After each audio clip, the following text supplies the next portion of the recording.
Bismillahirrahmanirrahim.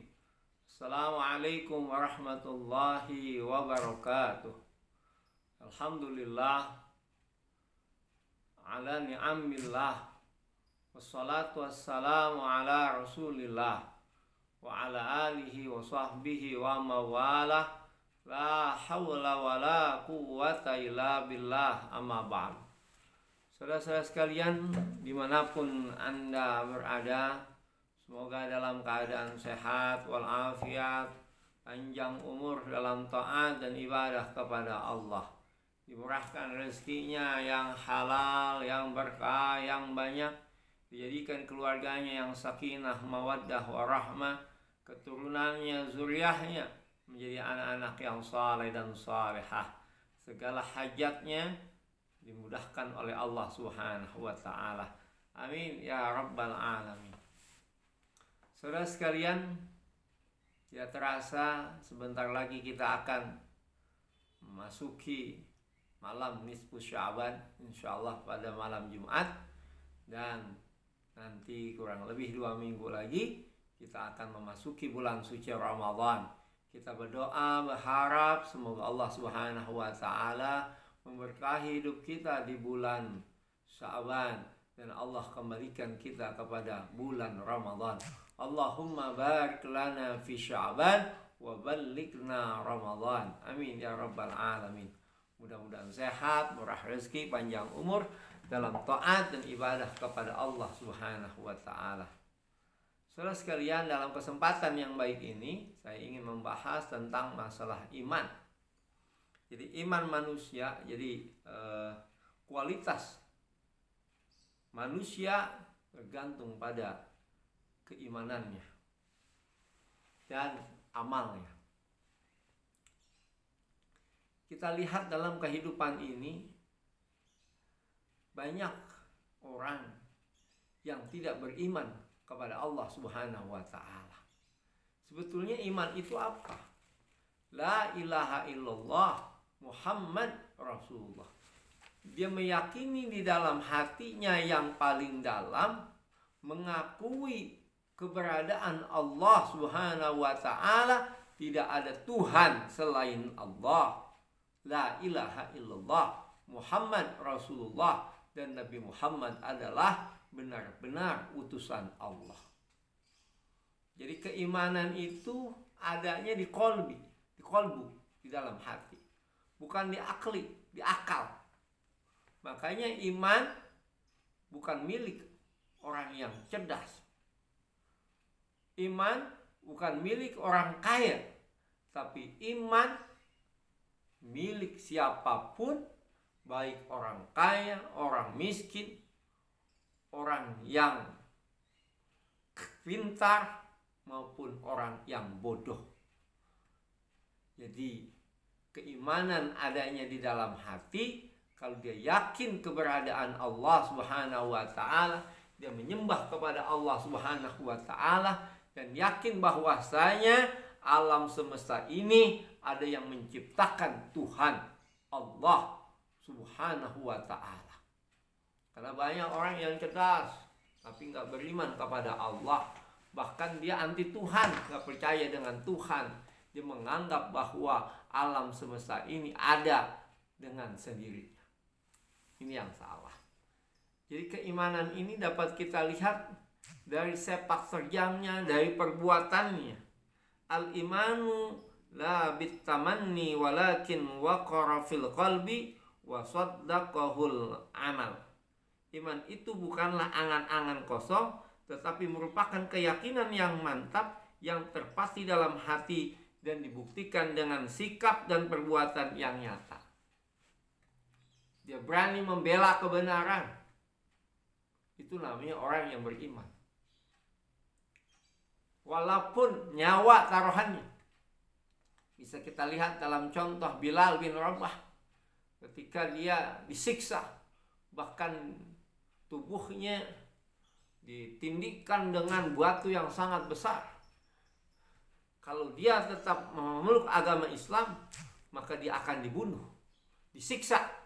Tapi apa kata Bilal bin Rabah? Ahad, ahad, ahad. Allah itu satu, satu-satu. Walaupun mati, tetap dia meyakini keberadaan Allah Subhanahu wa ta'ala. Itulah yang dimaksud orang yang beriman, yang percaya walaupun apapun nyawa taruhannya sekalipun, dia tetap meyakini bahwa Allah itu ada. Itu orang yang hebat begitu. Nah, iman kita bisa lihat juga dalam perbuatan, sikapnya, perilakunya. Kalau dia mengaku beriman tapi tidak sholat, kan aneh. Di saat bulan Ramadan dia mengaku beriman, dipanggil oleh Allah Subhanahu wa ta'ala, ya ayyuhalladzina amanu kutiba alaikumusiyam kama kutiba alal ladzina min qablikum la'allakum tattaqun. Allah perintahkan kita, orang-orang yang beriman, untuk melaksanakan ibadah puasa sebagaimana Allah ajarkan. Allah perintahkan sebelum kita untuk melaksanakan ibadah puasa. Untuk apa? La'allakum tattaqun, agar kita menjadi manusia yang bertakwa, yang beriman kepada Allah Subhanahu wa ta'ala. Tapi dia nggak puasa, apakah itu dikatakan beriman? Sholat dalam satu hari 5 waktu 17 rakaat, panggilan sholat, hayya 'alas sholat, mari kita sholat, tapi dia nggak sholat, apakah itu dikatakan orang yang beriman?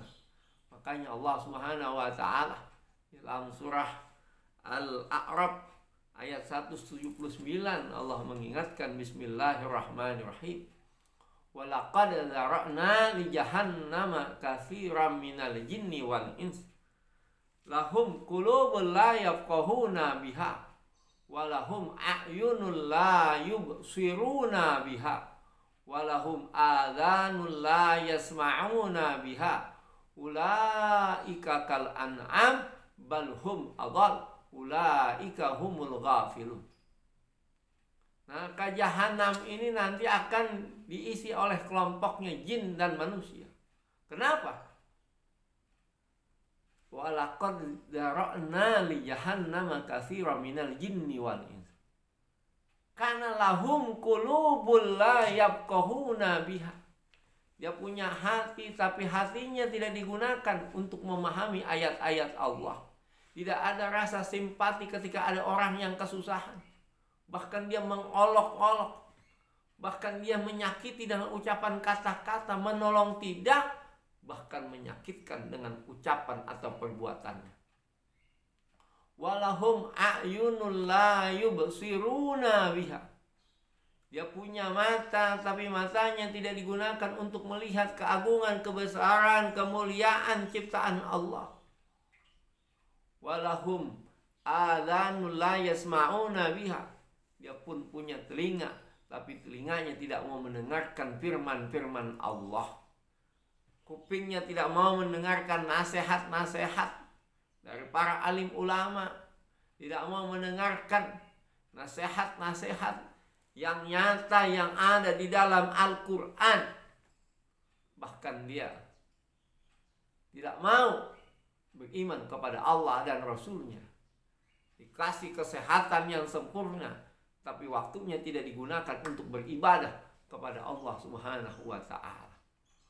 Ulaika kal an'am, mereka itu bagaikan binatang ternak, bisa seperti babi.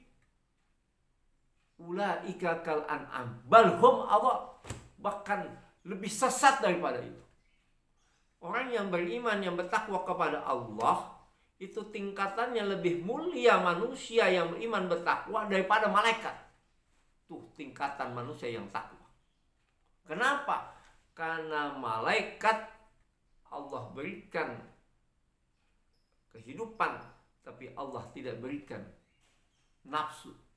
Sehingga malaikat wajar kalau tidak pernah melakukan perbuatan-perbuatan yang tercela. Tapi manusia karena diberikan nafsu, diberikan akal untuk berpikir. Kalau manusia itu bertakwa kepada Allah, maka kedudukannya lebih mulia manusia daripada malaikat. Ulaika kal an'am bal hum adall.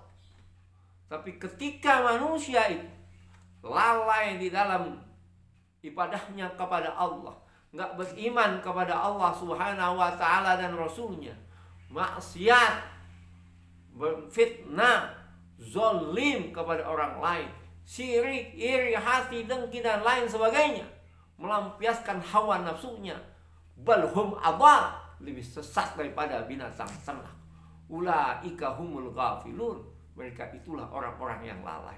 Jadi kalau kita, perilaku kita, sikap kita mengikuti hawa nafsu seperti hewan, maka kedudukan kita masih lebih mulia binatang daripada manusia.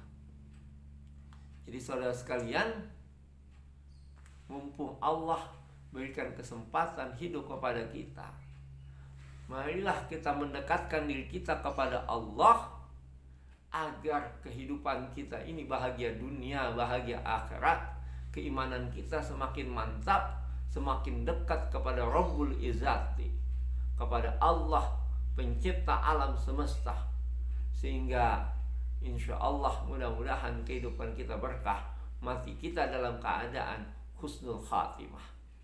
Jadi inilah sekelumit yang dapat saya sampaikan. Intinya, keimanan seseorang itu dapat terlihat dari akhlaknya, perilakunya di dalam kehidupan sehari-hari. Wabillahi taufiq wal hidayah, wal afwu minkum, wassalamualaikum warahmatullahi wabarakatuh.